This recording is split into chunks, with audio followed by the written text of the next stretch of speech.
Hey guys, I'm just here to remind you that Joey Shrimp Shack has excellent tissue culture. What the f*** is tissue culture? They're plants. Plants? Yes. Plants. Okay, they have excellent plants, such as, oh god, Alta Arena, what? Just sound it out. Okay, next one. Amamamanin, Come on, man, they're vowels. Heterorana. Just go to the next one. Dildolopolis? They're not Dildolopolis. Dildolopolis. I swear that says Dildolopolis. You know what? Okay, how about this? Ranacorlalana, Just read the last one. the last one? Strarugaruni? You know what?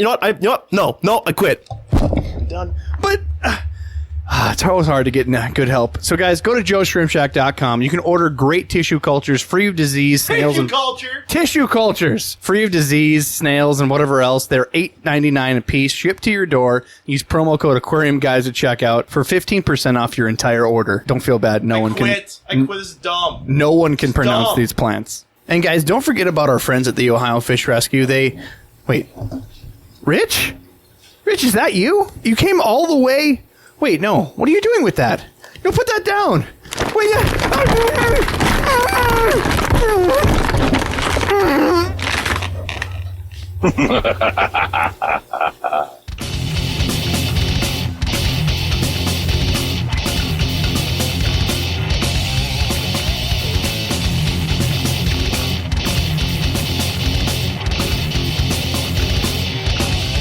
Welcome to the Aquarium Guys Podcast.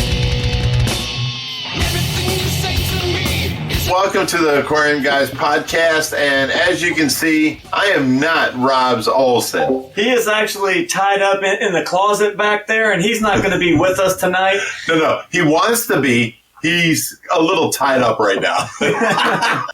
So you guys seen that the Aquarium Guys Podcast just took over our YouTube channel. Well, tonight we are taking over his podcast. With us tonight, we have... what do you want to call him? I usually call him... The legend. The legend, We also have... All the way from Boca Raton, Florida. Yes. This is the superstar in shipping. You guys don't even know. This guy ships daily, so... Any questions you guys need, this man will be able to answer. This is the superstar called Rodrigo Rojas himself. or just Aeropymanek works too. Aeropymanek from Predatory Fins. Now he's going to be here to answer all your questions and you know anything you need to know about shipping. Our questions, right? Rodrigo, our first question is. How come we don't have no big fish from your selection, brother? we did. We shipped the sturgeons. Remember the long time ago. You did ship us a sturgeon. You did fly up and did the whole Greg Woodstock video. That was the fish release video. Yes, you guys should look back in our videos and see this because Rod actually he was the man that day. What was it? The Niger cat? The Niger cat jumped out of the net from the people inside the 4,400-gallon tank, and this thing jumped, and there's only like 1.5 foot room above the top of this tank to the ceiling. This fish hit the ceiling and then started heading down. Rodrigo caught it midair and ran to the pool, the pool pond, and released it. And then I pushed him in behind. That was your way to say thank you, right? right. It was awesome. It was awesome. That's a fish that'll mess you up. Oh, that fish has bones sticking out each side, and they will cut you. They will, cut a hole in a pool pond. They are vicious little fish, and not little. This was a 4-foot monster. Rod caught it like he was holding his baby for the first time ever. I hope my baby doesn't look like that. Right? Why? That would be an improvement on you, brother. Not on Lisa. No, you got the cute girl. And you know what? We appreciate you, how you caught that and, saved our fish and then put it in the water. And I look back on that time and I should never have pushed you in, brother. Don't worry about it. I got him back. He got me back. He pushed me in later that day. That's right. That was a great fun time, though. It was a good time. It was a great time. Now, on to this. Tonight's topic is about shipping. So we're basically going to give a rundown from, small fish all the way up to the big, gigantic fish and how we should, ship them and any, do's and don'ts. To the people that don't know anything about it. Right. We all look at each other like, oh, well, Rod's been shipping forever. He knows what he's doing. You've been shipping. We know what we're doing, but we take things for granted. So we need to get out the information for the people that don't know. And we can also throw in some story time, here and there. Oh, yeah. We got a few funny stories. Go ahead. All right, so let's start with small fish, for example, right? Mm-hmm. We ship them UPS overnight. Priority overnight, so we pay a little more just for that service to be able to arrive between 10 and 12 o'clock in the morning. Well, you know what? Everybody's the go-to thing used to be airport to airport with somebody that had an account there. And it turns out UPS overnight is great, and it's been the new go-to thing, so it's working really great for everybody. I say larger fish or fish that are higher price tag on it, or those fish definitely 100% airport to airport is the safest way. Right. But UPS is definitely, in my opinion, I tried USPS, I tried FedEx. UPS was 95 to 98%. The fish arrive alive, no problem. Right, no problem. And it's a great service. So it just costs just a touch more. Right. But it's a great service. It's the best. It's the go-to service of the day now. That's what everybody's using, Overnight Express. Well, I heard that there's people that ship like 2 days or 3 days and the fish still arrive alive. I just put the fish to that stress. Are packed in pure oxygen, and they take precautions for that kind of stuff, and they can last up to that. But Overnight Express is the most mentally forgiving shipping method. While we're on this topic, speaking of how long a fish can live in a bag packed in pure oxygen, what is that timeline? How long can a fish last in a bag? It depends on the size of the bag. Yeah, well, it depends on the size of the fish and how many fish is in the bag. But I've had a customer that actually purchased from another store, and he said the fish took a week to get there, and he arrived alive. It was a channel catfish. So these the species of fish, because if you guys are importing direct from the country of origin, stingrays are an ideal item for shipping. The only problematic with a stingray in shipping is if the box gets flipped over and over and over again. But a stingray has such a low metabolism rate for absorption of oxygen level. As long as it's kept at an even temperature, it won't burn through the oxygen quickly. Discus is another example as well. They're ideal for shipping. They just sit there, they calm right down. You don't even have to trank them, and they're perfect for shipping. But you put anything that's a high stress fish, like a iridescent shark or any barbs or tinfoil barbs or any of those speedy, high-energy fish, they're a nightmare. You got to trank them or something to calm them down. Otherwise, they burn through the oxygen too fast and pollute the water. Saber-tooth barracuda or Payera. Exactly. Mm-hmm. Those types of fish are 100% better to do airport. Right. I'm in Canada. I agree 100%. Big differences in Canada, back in the day, we used to do airport to airport, hobbyist to hobbyist, stores to hobbyist, whatever way you wanted to do. Now, a lot of things have changed. In 2001, the world changed in the U.S. for 2001, had ramifications globally.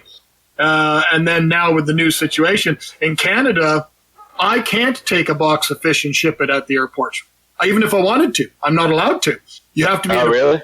You have to be an approved shipper within Canada. And my dear friend who owns a big wholesale operation here, the hoops he had to go through, he has to have biometric locks on his building. He has to have 24/7 live 4K cameras that monitor everything, that they can go in and check the video to show that the minute every fish that was caught is always on video from the time it's caught out of the tank till it's bagged, till the box is taped up. Are you serious? Because once it leaves the building, it can be X-rayed, but with the technology today, this the way the world is today, the political climate of the world today, everybody's always the bad people are always looking for a way to screw it up, right? And it's funny. It's funny you said that. I don't know if you guys heard of this, but years ago there was a big shipper bringing cocaine inside of dead koi through Miami, and the Fish and Wildlife officers, the first time it came, they checked it out and they're like, wow, all of them came in dead, so they're like, whoa, this is really weird. So the next time the shipment came in, it was double the boxes and all the fish were dead. So one guy actually opened up the bag and flipped over the fish, and he was all stitched up, and it was full of cocaine, all the boxes. Didn't you used to deal in dead koi? Listen. That's one fish I don't want to deal with. That was too good to pass up. That was his buddy Ray. If you go back years ago, when I was breeding fish on the large scale, I was always just a hobbyist. I was never a commercial exporter, but I would ship fish regularly I remember shipping regularly to Korea, China, Japan, some different weird countries. And I could ship. It was easy. It was easy back then. I could ship air freight. It would probably cost, $100 Canadian, which is about $8 American now. And we'd use breather bags. Breather bags were exceptional because I could ship 10 times the amount of fish if I used breather bags because you didn't put any air in the bag whatsoever. And I've had fish go for 4 days, 5 days. Honestly, I've actually been to a fish show and I've bought things like killifish, low oxygen requiring fish, bagged them up at a fish show and brought them home, everything through the whole trip home, and thought I landed everything. And then weeks later, finding a bag of fish.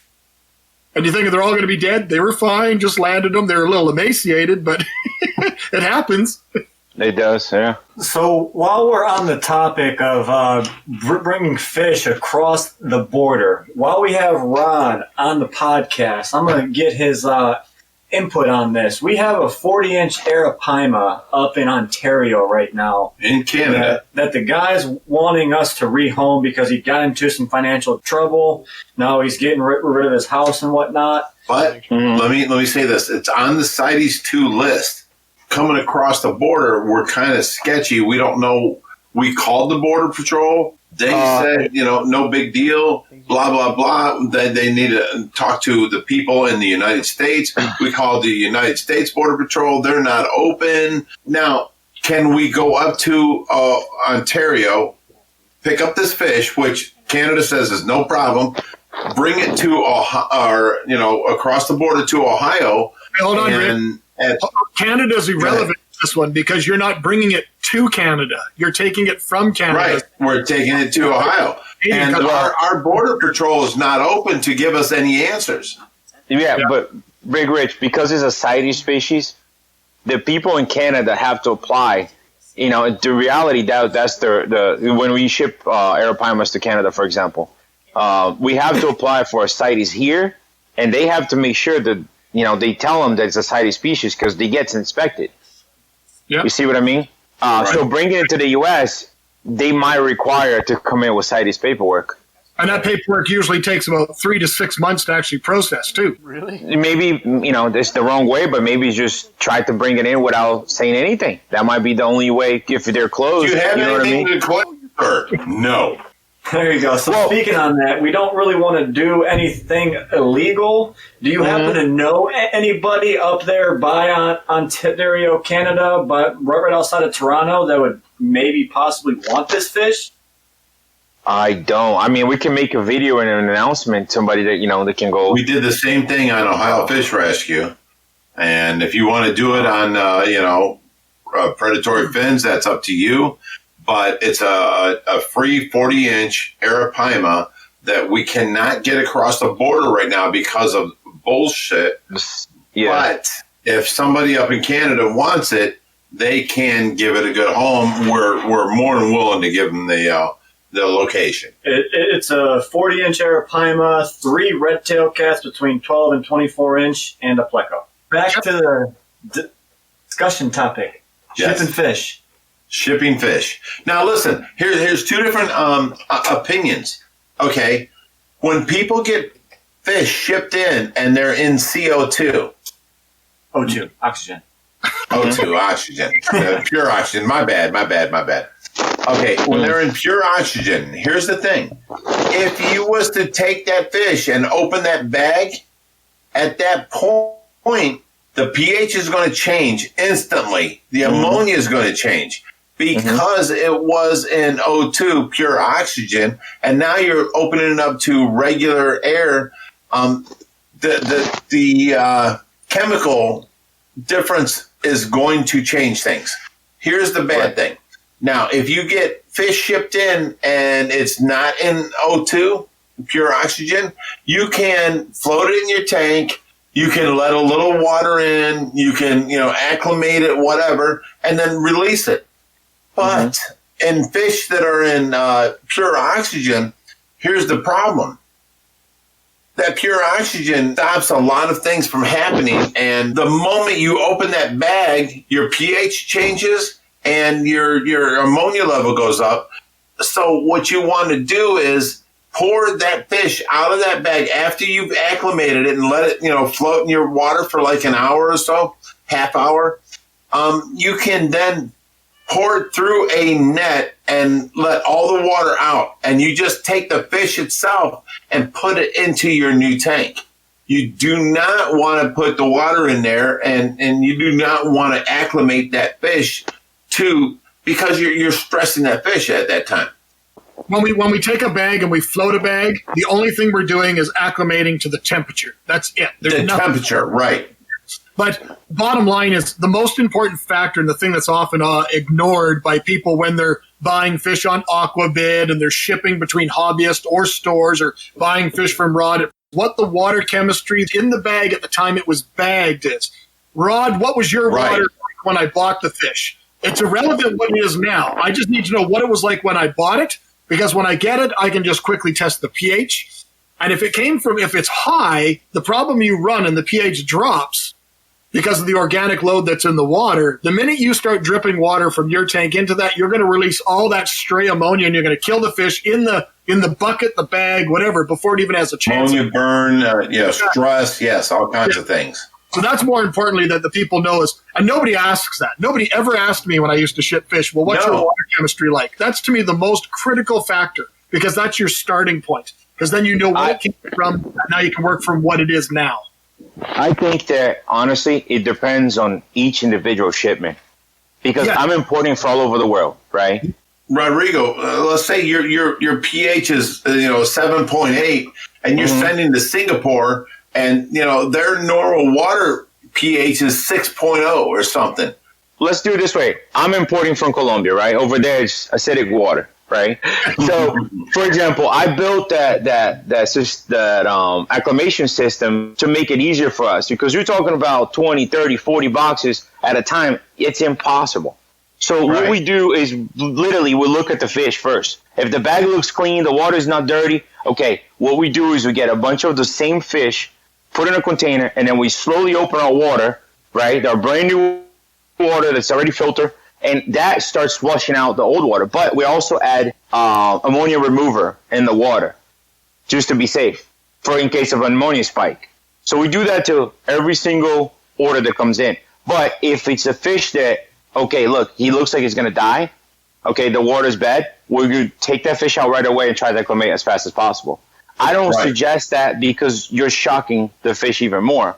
But to try to save it, if doing it slow, you're not doing anything. If they're in a terrible situation and in bad water conditions, and you put it to good water, they can make a full recovery real quick. Yeah, if the fish is going to live, he will. It's better to do it faster than slow. But if the fish they come in good, healthy condition, like I just had a shipment from Colombia, everything was perfect. So that's what I did. I put everything in the rack, open my water, just let it. 30 minutes later, I take the fish out and put it in the tank. Not one fish died. Awesome. But I suggest, to all my customers when they get the fish, Floating in the tank is like he said, you're just doing the temperature. Just the temperature. If you can do it, not the ammonia, right. Not nothing. Right. If you can do a drip system, if the water looks clean, just do the drip system. 15, 20 minutes, take that fish out. Don't put the water in your tank. Just take the fish out and put it in your tank. 100%. And one from a chemistry standpoint that people may not recognize, you ask an average occurrent what pH is, and they just know it's pH. They don't know anything more about it. But it basically means parts of hydrogen, right? And going from pH of 6 to pH of 7 is not 1 point. It's actually 10 points. And that can be very, very severe. But like exactly what Rod said, 100%, if you have a fish that, looks like it's in stress, it can adapt a hell of a lot easier to dealing with levels of pH or hydrogen levels than it's going to be able to adapt to ammonia problems, nitrate problems, anything else. So exactly what Rod said, I agree with 1,000%. Get that fish out of the water and into the tank. Thank you. I went to school for many years for this.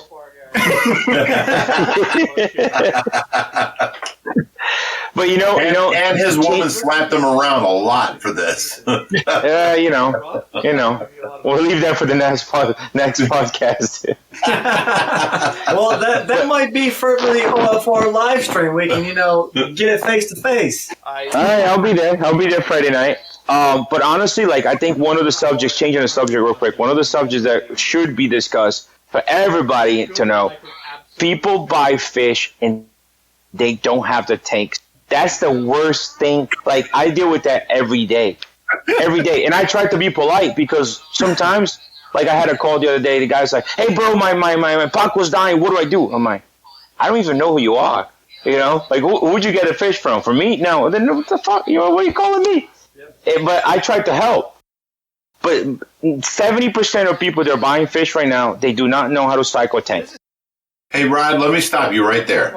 The only reason we back you is because you do try and help the problem. Right. Okay? But no. You're a pet store and you sell fish and blah, blah, blah.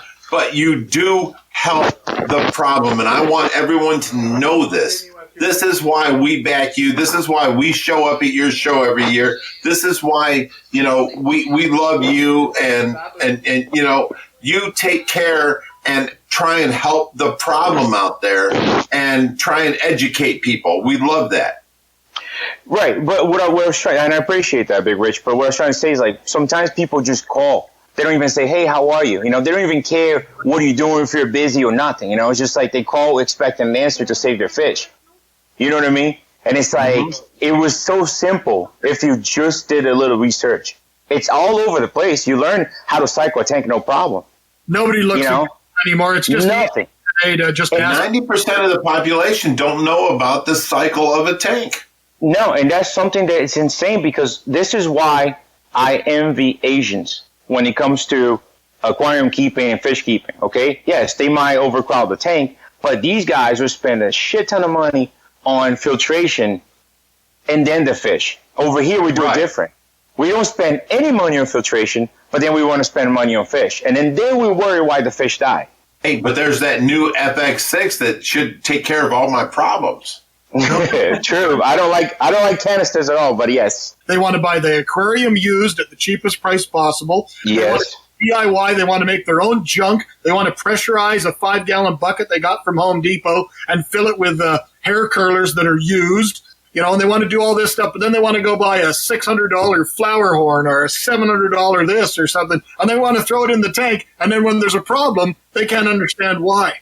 Look, don't get me wrong. If you do a DIY, you do it right, yes, you can 100% save money. But look, a majority of people go, well, my fish died, and I have it running for 3 months. Okay, what did you have it there? Just water. You know what I mean? So it's they don't know. That's one subject that people don't know.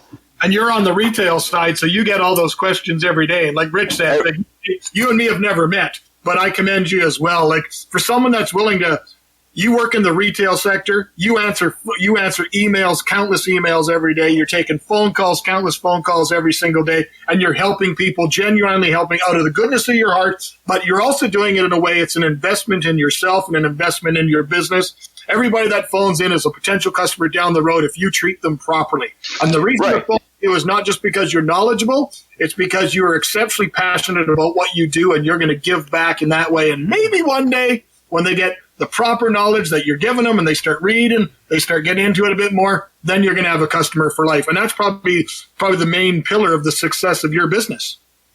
Yeah, but to be 100% honest, I just want to save the fish. I don't even care if they call back to buy fish. It's not the fish fault that they're dying. You know what I mean? It's because this is one of the reasons we back predatory fins. They still, sell pacu, and we don't back any store that sells pacu. But that's the one main problem on our whole situation. But we back predatory fins because they do care and they do try and help and they do a lot for the fish community. Do you know that every time he sells a pacu, he sends a flyer and it has all the information about the pacu and everything? It's for Big Rich. The ad is for Big Rich. Once you this pacu and it's exceeded the size of your aquarium, no need to buy a bigger aquarium. Just contact OFR, and here's the information. But see, a lot of times people ask me. That's horrible. A lot of times people ask me that question, like, where all these big fish go? And you'd be surprised how many people out there have massive amount of ponds and big tanks, and they don't even want a pacu. They want monster fish. Yep.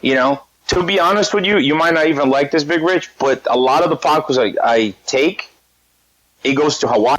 Because in Hawaii, they don't have a lot of land for cows, so they're buying pacu to grow them and breed them for food. And they're probably one of the... Let's not talk about food. Fish are not food. Fish are friends. I don't eat fish. I don't eat fish at all. I don't eat fish either, but the pacu is called the paqui, and in Brazil, that is probably one of the most cherished food fish because its main diet vegetable based, and it eats fruits. And I've heard that's really good, and I don't want to admit it, but it's really good. I've been told. And here's another way to look at it: is we're talking about all these big fish. And maybe some shouldn't be sold in the hobby, and some meet an untimely demise due to the care given by the caregiver, and they didn't have the right size tank and stuff. And that's all true. And I'm not saying I have a solution for that. But let's look at it on the exact opposite of the scale. Let's talk about cardinal tetras or neon tetras. These fish are harvested by the tens of millions for the pet trade globally.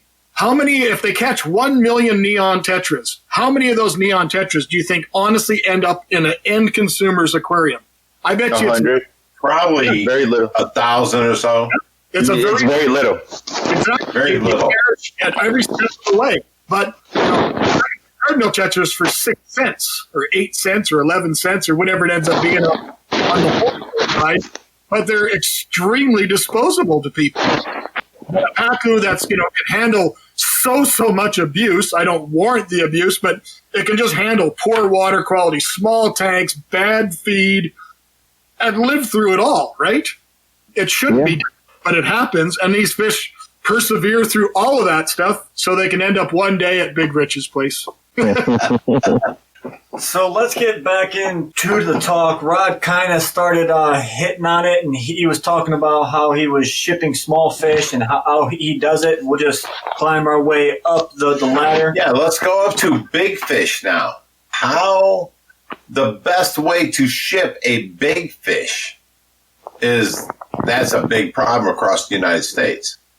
You guys saw the vinyl bags, right, that I used before? That was my number one bag. Like, if you really want a fish to go through anything, those bags are the way to go. They're hard to get. They're very expensive, but they're the best way. I hear you can only get them from Kevin Y. from Stingray Biology. Well, that's kind of true, but we're actually got some. We got some plans going on. We might be bringing them in and start selling them. Well, they're awesome bags. We love them. And for a bigger fish is you have to make sure you purge them for at least a week. Oh, yes. Purging, people, you got to understand. Do not feed your fish for at least a week beforehand.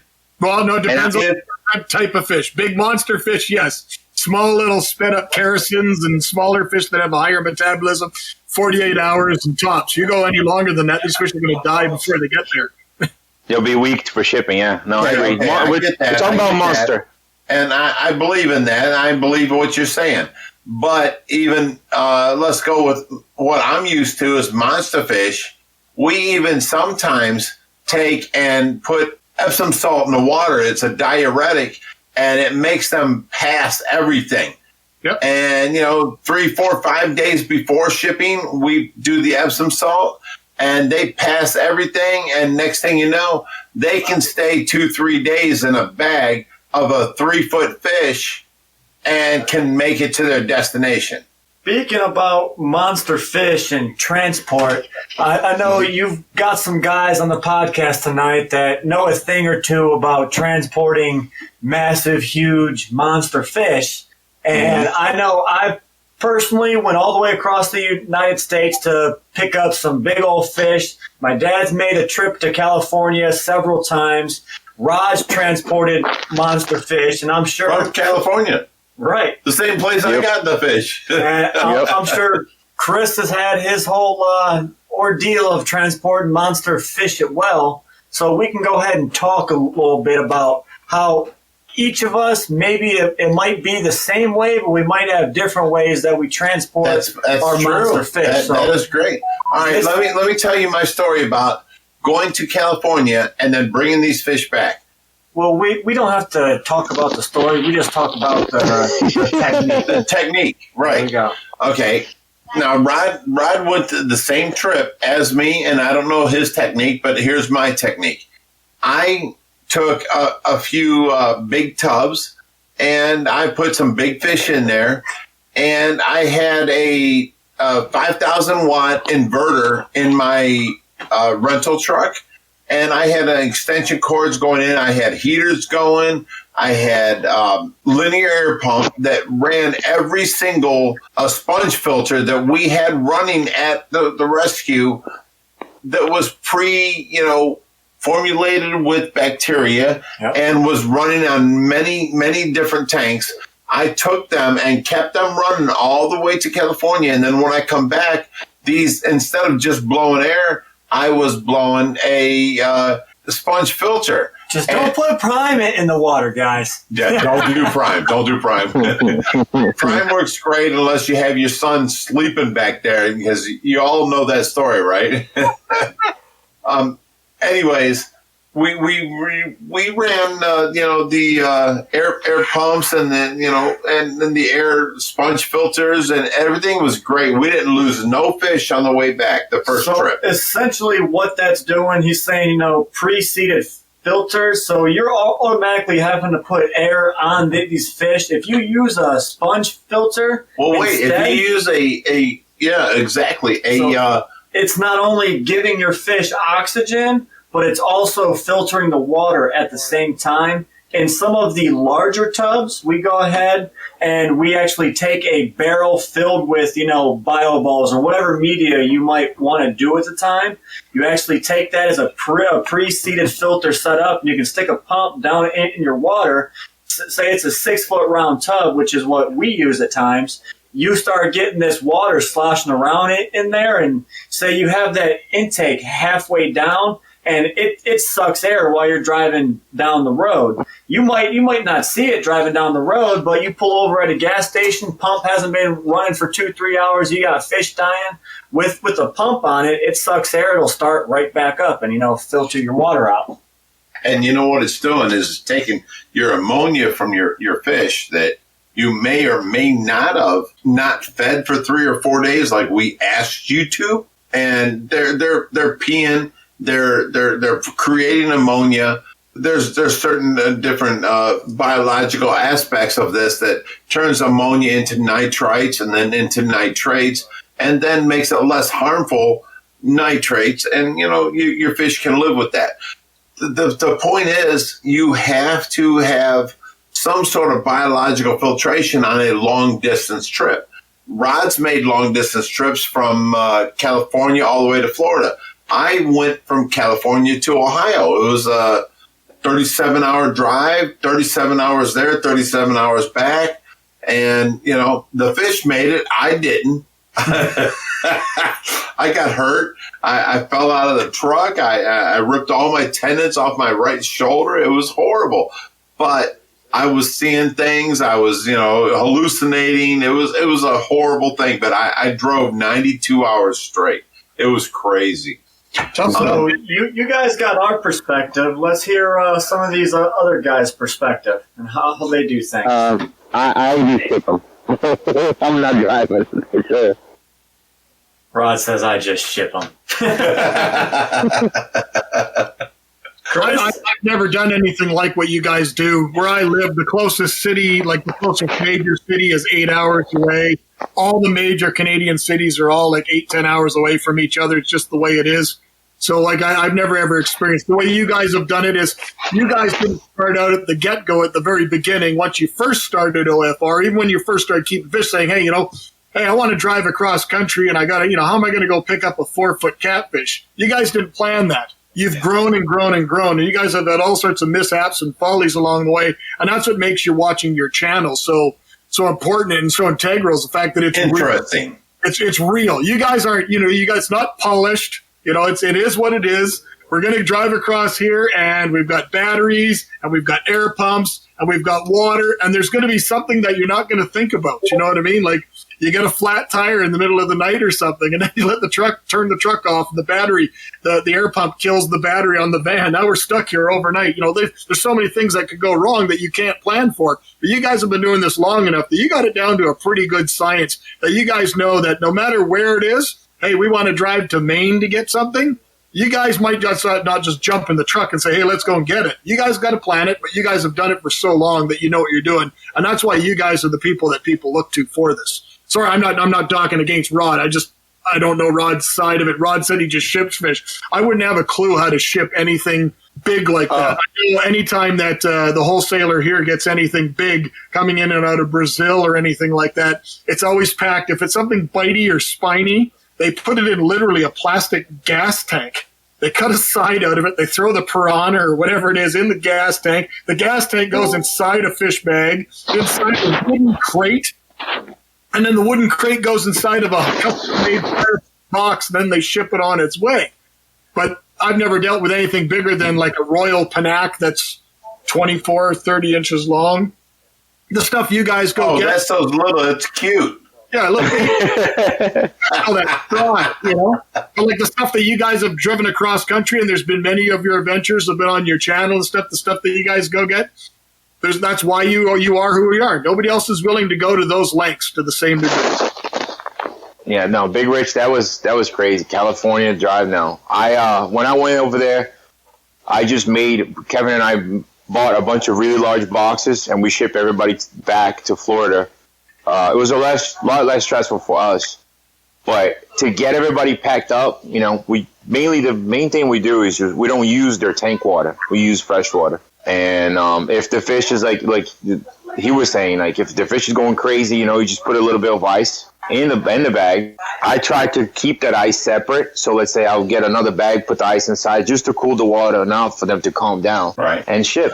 But that was it. Kevin was there, and Mr. Wu told us all these things, and we took that 30-inch tarpon, and we put him in the 6-foot round tub and filled it full, half full of water. It was about 1,500 gallons. Now, we thought, no problem. I tell you what, within a half hour, that fish died on us, and it was because of sloshing around.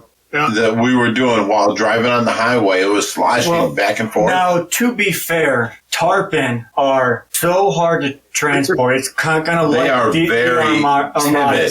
That's just a fish that you as a fish keeper, you probably shouldn't transport at that size. But you're I felt a failure. I felt like a failure because we weren't even an hour out, and this fish died on us.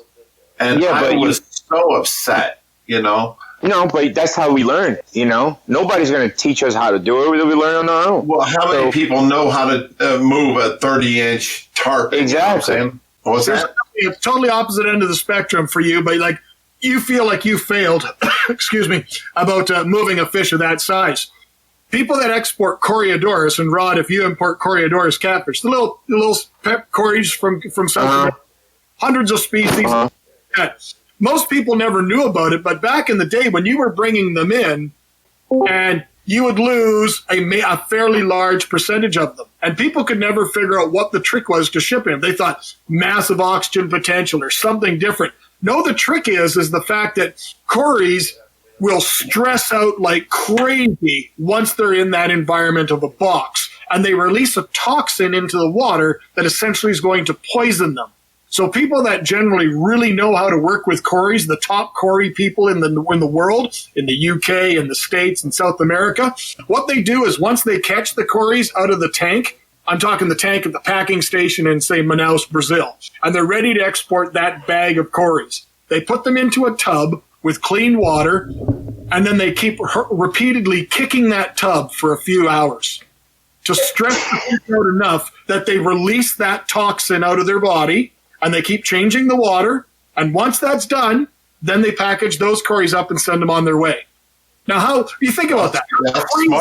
How long would you have to figure out that was the problem? The fish were actually poisoning themselves to be able to figure to ship them properly. And I don't know whoever figured it out, but I know Ian Fuller in the UK and Rob McClure in the States, like a lot of these big shippers that move cories all over the world that are breeding them. This is a trick that they all use, and that's the only thing you can do to guarantee success rates. So you're dealing with a tarpon, like exactly like Josh said. That is a horrible fish to ship on a good day. Even a small one would be a horrible thing to ship on a good day. It's a challenging fish to This was a 30-inch tarpon, and I was so happy to have him.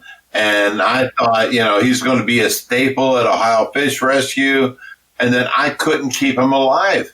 Yep. It was crazy. Within a half hour of moving him, he was dead, and I was in tears. I was just like, I'm a failure. Have you ever gone in, I know you transport with different tubs and stuff like that. Do you deal with seasonality temperatures? Like going to California versus Ohio, you're going to deal with master temperature swings. Do you guys insulate anything? Do you use enclosed panel trucks? What do you do? Well, at that time, we used a truck. Now, mind you, nobody knows this. Okay, what was the truck called? It's called a reefer. And it's made for refrigeration. But that refrigeration truck can keep the inside of the bed of the truck at about 80 degrees. Yep. All we needed was 76 or so. I did not know that you can keep, I'm looking for a heating truck, but refrigerated trucks can keep the temperature up to 76. Now, they're made for being about 40 degrees and, saving produce and all that kind of stuff, but they can keep it up to 80 degrees. Well, the nice thing is we rented a produce truck, and it kept it at 76 degrees all the way home. That's awesome. Yeah. You guys ever heard of, I don't know if any of you guys have any experience with this. I just know about it because I've met with them when I've gone with the wholesaler here to Interzoo in Germany. A lot of the massive producers of some of the best koi in the world are in Israel. And Israel as a country, all the fisheries are all biosecure, which is a huge thing in the industry right now, particularly with koi because of koi herpesvirus. Now, when you talk about what the thing that they did is, I remember the very first shipment we got in from koi, from Israel, there were probably 20 koi, all over a foot in size. They're going to be the size of your forearm, the koi itself. And it looked like they took the adult fish and threw them in the box and then misted them with an inch of water and then sent them on their way. And they had this little tiny, we thought it was a heat pack, but it wasn't a heat pack. And it was actually the same type of material that's used in deep sea divers' masks for scrubbing nitrogen out of the air. And they had these little things taped inside the bag. You can't put a heat pack inside the bag because it, defeats the purpose, right? Heat packs have to be taped inside the box or the lid. But this thing was called an oxygen scrubber. It is inside the thing. I've never seen it used anywhere else in the world. I don't know if it's a cost thing. I don't know if most people don't know about it. But I'm not kidding. Did the fish live? Not a single, when they're importing from these guys in Israel, they'll pack 1,000, 1,500 adult guppies in a box. Not 500 like a Florida producer would, Like, I'm talking 1,500, 2,000 in a box. Rams, guppies, all the. Maybe we can learn something from them. I've never seen anything like it before. And I remember going when we were over there, the guy said he told us what it was and how the technology used and stuff. And it was all from deep sea divers. It was something called like a scrubber that was the same type of material that was used for scrubbing nitrogen out of their masks. And it revolutionized, especially for people like you that are dealing with larger fish and Rod, who's trying to ship, bigger fish across the country. I think this thing could revolutionize the industry if it wasn't cost prohibitive. I don't know. So we have a question from one of the listeners tonight, and they're wanting to know about placement of heat packs. He said that he was told on top of the box, but heat rises, so I assumed the bottom. The problem with the bottom is if the bag leaks, then there's no more heat pack. Yes. There you go. Yeah. And also another thing I come to find out, if you're shipping smaller bags and that water is sitting directly on the heat pack, that water can get very, very hot. And your fish might, perish from, being too hot. So you always tape it to the top of the box. It can also perish from not being hot enough. This is the You don't think about it the same way we do. In Canada, like in the wintertime, we're buying fish from Florida fish farms. Well, it's super hot in Florida, but they're going. Have you bought from It's freezing where we are. So we got to put in the right type of heat pack that it's not too hot when it's packed, because we don't want them to cook while they're still in Miami airport. We want the heat to kind of kick on as they're getting up north. And how long's that air pack are they packed for? We get in sometimes when we bring in from India, and you have to put they have to put cold packs in the boxes in India to ship to Canada in the middle of winter. It doesn't make any sense, but that's what we have to do because it's too hot there. That brings a lot of holy shit! I didn't think about that to the table. Yeah, when you get a phenomenal shipper, these are all the things that they think of for you that you don't think about. You don't know at all as someone wanting. All you know is you want that fish shipped to you.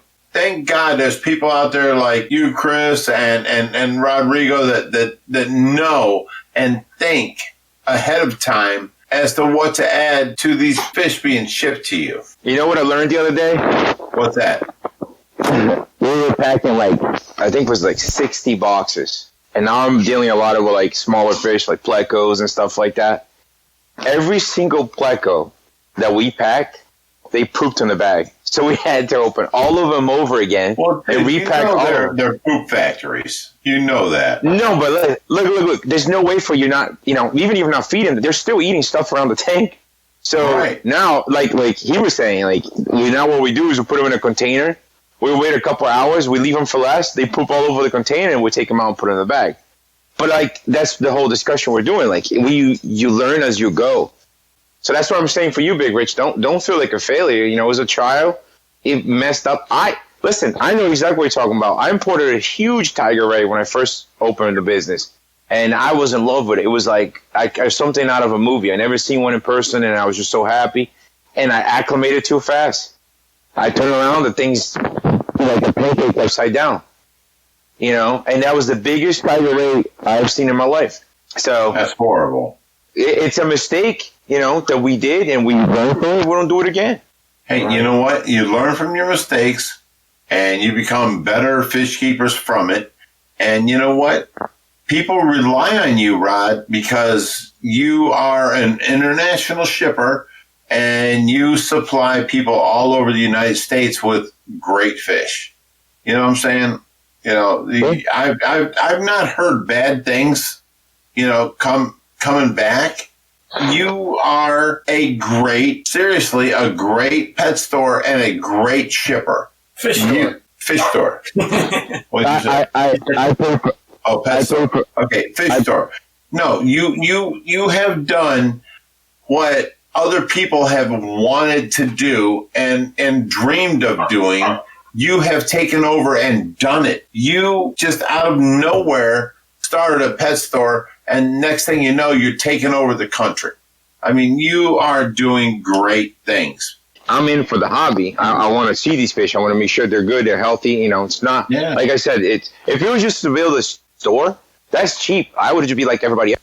But I have so much money to build the displays, and just so I can enjoy it myself, but also to be there for other people to enjoy it. Kind of like what you do, but totally different. Well, just know that we love what you do, and we appreciate what you do, and we recommend you to everybody. I appreciate it, man. You guys are like family. So speaking of shipping, to kind of go off topic just a tad bit, we have our good buddy Joe Rockwell, who is also one of our moderators and admins for the Ohio Fish Rescue. Well, we were sitting here drinking one night. We were having a good old time. Now, my good buddy Joe, he's single right now, and he was feeling very, very lonely. So, we're sitting around the table, and we're drinking. Wait a minute. What does predatory fins have to do with anything of this? I'm not single, Josh. I'm not single. So, I'm just telling the story for all the listeners out there. So we're sitting around the table drinking, and I'm sitting there thinking, I'm like, you know what? What can I ship this poor, lonely man? So, we're all coming up with ideas, and I'm like, you know what? I got it. And I go on Amazon. I'm like, you know what, Joe? What's your address? He sends it to me. I'm like, oh, you sucker, shouldn't have done that. And so I go on Amazon, and I type in the words pocket pussy. Oh my god! My god! And I get the first one that pops up, this Supreme thing, and I'm like, you know what? Send this to Joe Rockwell at such and such. $8.95. No problem. It was like $50. Oh, $50? It was ridiculous.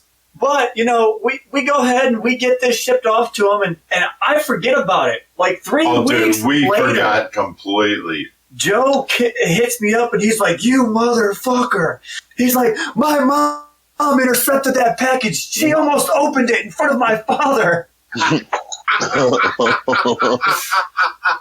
So, he proceeded to use this as a fish tank decoration. He put it in his fish tank. And it was sitting at the bottom, and he called it an eel trap. Well, it is. He calls us and he's like, I hid that at your house. And I'm like, what? So now, who knows who's going to find it, where, wait. You're skipping over something entirely here. Okay. This man went through customs on an airplane with his pocket pussy. Yes, he did. Now, you gotta be a brave man to do something like that, because he didn't know it was there. He did know it was there if he brought it here to hide it. Oh yeah, he brought it back here. Now this man, he stayed here for the weekend, and then he went home and he's like, I want to challenge you guys to find. That was funny. You guys sent it to me. But I left it at your house, and now I challenge you to find it. We looked everywhere. We could not find this thing. But this thing is now a community one. This is basically, it's been used. It's been in a fish tank. This is a community pocket pussy. That's a community one. It's available to whoever stays over. Right. I personally don't think he brought it, because we ripped this house apart and we could not find it. Oh my God, we ripped this house apart. And he's single. Yes. Oh, he's still single. All right. So we have another question from our listeners. They're asking about, what about using chemicals like methylene blue and clove oil? Well, clove oil has to be administered in No. We're going to be honest. Clove oil sucks. I will never use it. Clove oil, it is so just harsh on a fish. I saw one person use clove oil to, put his catfish out of misery, and it was the worst thing I've ever seen in my life happen to a fish. This thing was thrashing around, and you hear these stories that they peacefully just go to sleep. No, these things thrash around, and you're basically putting poison in the water to sedate this fish, or put them to sleep for good, depending on how much you use. So all these good stories about clove oil, I would personally not use it. And I don't know about you guys and your experience with clove oil. There's no reason for anybody to use clove oil when there's actually proper products that are available in the marketplace for shipping things properly. Clove oil for the purpose of actually euthanizing a fish or something for whatever. If you have to end up at that scenario, then I agree with that. But I agree 100% with you, Josh. Otherwise, there's no way any of us can control the volume or the dosage or anything like that to administer it properly. Oh my God! So use the proper products out there for shipping a fish. Now we have a question about methylene blue and shipping. Have you ever used that for shipping, Rod? No. To be honest, I just use brand new water. I don't use the Aquarium water. And that's it. See, he's back to the old adage: fresh water, the best medicine ever. Clean, clear, good water is the best fish medicine ever. I feel like adding more chemicals to the water, you don't know what could happen, in 5 to 10 hours later. There is one thing that we used to use that we don't know more, and they were called bag buddies. It was a very mild sedative, and they also released oxygen into the water. They were a jungle product. They also had methylene blue in them, but they also increased the total dissolved solids in the bag like exponentially. It was not a good product. But it was the closest one that we actually used. Yeah, I think just clean water and purging your fish. Clean water is the best medicine, period. All right, well, let's go ahead and wrap this up a little bit, Josh. Rodrigo, Predatory Fins, we thank you for your patronage tonight. We appreciate you being here. And, you're the only mass shipper around the world that we back. We love you. You're a good guy. You do good things. You also run a rescue, and that's down in Florida in Boca Raton. This guy goes up and above and beyond just owning a pet store. He's not there for the money. He's a good guy. So you guys should all check him out. And then Chris Biggs, thank you for your knowledge and your patronage. We love you. You're a good guy. I appreciate you being here. Anytime, brother. Yeah, it's always a great conversation with both of you guys. It was a fun time. We had a little bit of story time. We shared this fountain of knowledge. So I thank you guys both for tuning in to the OFR takeover of the Aquarium Guys podcast. Oh, yeah. Who's Rob's? Yeah. We don't even need that guy. You don't need that guy. We can run his show, no problem. But don't get used to it. I'll see you guys Friday. It's been a good night, man. Appreciate it. Have a good night. Be safe. Cheers, guys. Take care, brother.